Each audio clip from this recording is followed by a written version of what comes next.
We call it a veil or like a micro ghillie, and it essentially breaks up the triangles of your shoulder line of your head that the human eye tends to pick up. My name's Bombardier Sam. I'm with the New Zealand Army with 16th Field Regiment as a Joint Terminal Attack Controller, and this is what I'd take on a 72-hour patrol. What we get here is the modular assault rifle light. It's just a 5.56 assault rifle. We've got an ACOG and then a red dot on the top. We've got a PET 15, which is our laser, and then we've also got pop-up iron sights. What do you have sort of wrapped around it there? What's all that green stuff? It's just the wrap to sort of break up the shape of the rifle. Essentially, if you're operating in close quarters or in close proximity, if you just had a standard black rifle, it would catch the eye and you're more likely to get detected essentially. Here we've got the helmet. It's got the NVG mount. It's got a red light, IR strobe, and then a counterweight for the night vision. You could wear it all day long. It's not too bad. You might get a sore neck after a wee while, but here we've got the battle belt. I've got a football gameplay kind of thing, and I can just quick reference it. It's just got prominent information, and then well, here I've got like a CAS brief, so close air support brief, and I'll just have there, if I needed to reference it or sort of fill it out on the run, I don't always have the time to pull out a notebook, and I can just quickly scribble something down on it. Standard K-bar knife. A GPS, just chuck it on your wrist just for a quick reference. Individual first aid kit, so if this is just for me only, and then whoever, if I get injured, they can just quickly pull it off and get to whatever material needs. So I've got an extra tourniquet, I've got Israeli bandage, and then we've got chest seals, so if you get shot in the chest or something like that. Obviously, like, you're not a medic, but like you have a lot of first aid training, right? Yeah, we have like upgrade medical courses, so like a combat lifesavers course, so you just get a little bit extra training. Or like just basic combat medical care? Yeah, it's just a bit more than what you would get taught just out of basic training, pretty much, yeah. Here, just got night vision, so just try and keep that on you the whole time.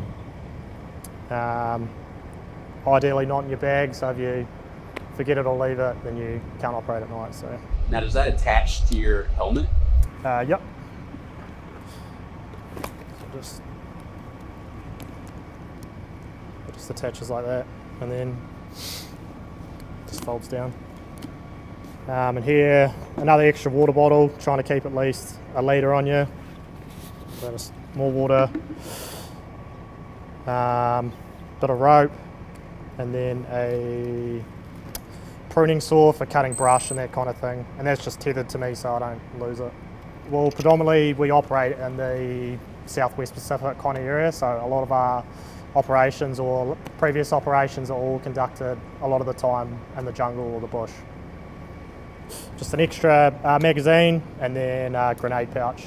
Just five mags on us, and then the extra mags will be in an extra bag, so like the grab bag or something like that. Standard issue body armour. On the front here we've got extra magazines.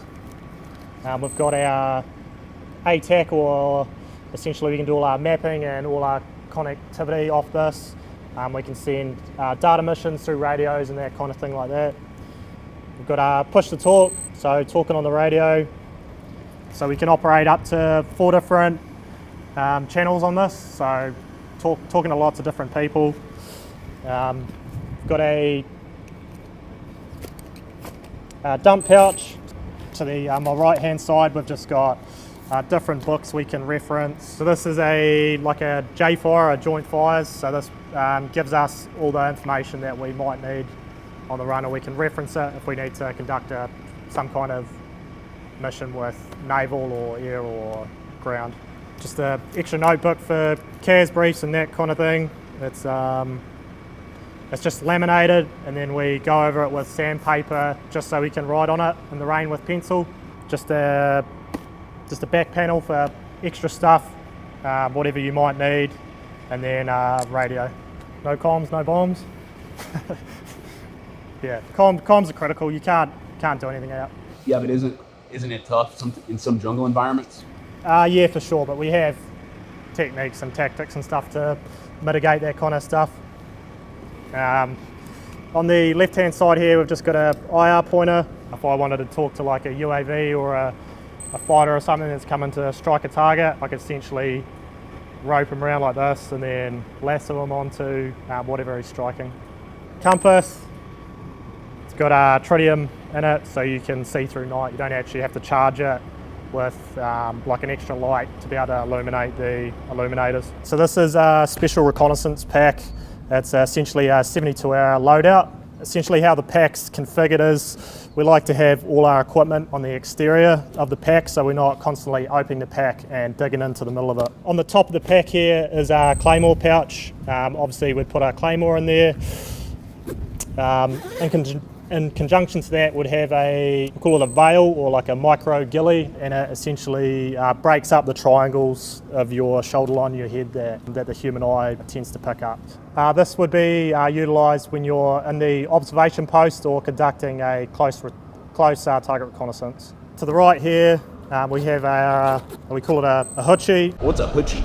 A hoochie is essentially a TP tarp that we utilise in the field to keep the rain off our heads. On the pack itself, we like to keep all our water located on it, so we're not drinking the water from our webbing. Just if we have to go on the run or some sort, we're not drinking all the water that's already on us. On the side here, we just got wet weather jacket. It's wet weather jacket and wet weather pants. We try avoid wearing them as much as possible because the rustling and the noise can give away your position. In this pouch here, we've got jet boil, gas. What's that for? Just heating up your food, pretty much. Hot brews, coffees, those kind of things. Basically a morale tool, keep the morale up. Turns on. There's not too many good things in the field, so anything that can sort of cheer you up. In the front here we have our MREs. What we like to do is we'll break them up into 3 packs essentially. We'll have one that's just full of the meat packs, one's just full of like your scroggin, your skittles and that kind of thing, and then we also have a rubbish bag, just keep everything clean and try and reduce our sign. What is scrog? Scroggin is essentially, we basically grab all the nuts and berries and all that kind of stuff and we'll take them out of their packaging and we'll chuck them into one bag just to reduce all the rubbish and that kind of thing. It's just easier instead of having to break into a new pack every time. Yeah, why is it important to be accountable for your own trash in the field, your own rubbish in the field? Essentially, it gives away sign and it can give the trackers or enemy sort of a bit of a intelligence picture to sort of who's operating in that area. Got our thermal mat here, and then when we're operating we can just sit behind our pack like so, and then we have access to everything that's on our pack. So it's just like a seat cushion? It's a seat cushion and it keeps your butt warm. It's just been cut and taped back together just so it folds nicely. At the top of the pack we have essentially a grab bag. The grab bag is essentially contained of all like mission critical equipment, so your radios, any ComSec material, optics that you don't want to get into the enemy's hands. And essentially we have it in the grab bag as just so if we have to go on the run we're not carrying a massive pack and it's there good to go. You can see that the straps on the outside just so we can grab it and pull it out. Or we've got our mission essential material, so we've got our thermal night optic and our day optic. So it's called a GMLR. It's a thermal optic, and it also has a day TV mode. And we can look out super far with these, essentially a lot further than your sort of normal your optics. So inbuilt into it, there's also a IR pointer. Essentially, it's a laser that's invisible to the naked eye, and it can only be seen at night with night vision goggles. So if you're marking targets or something, if you've got guys that are, or an aircraft in the overhead, you can actually laze the target or IR point the target, and then he can get quickly correlated onto it. And then some warm gears, just so if we get cold at night. That looks pretty comfortable. Yeah, it's good to go. Thermals, jocks, socks, you probably don't want to look at those. Just pretty standard stuff. What are jocks? Jocks, underwear. I think you call them underwear. Yeah. And then we have our sleeping bag. So here we've got essentially our sleeping bag set up. It's a waterproof liner that stops the bag getting wet. A lot of the time we'll just operate with just this, and we, depending on the tech scenario, we won't actually deploy the hoochie itself. And then again, we like to order it and how we're going to use it. So when we're jumping into our bag, when we're soaking wet, we try and avoid that. So we'll have dry equipment so we can jump in. So take your wet pants off, chuck some dry pants on, and that's just standard issue jungle bag. And that's everything I'll take on a 72-hour mission. So is it a ruck? Yeah, ruck, a pack, ruck. We like to call it a pack, so yeah. So it's different. You don't ever refer to it as a ruck. If we referred to it as a ruck, everyone would know what it is.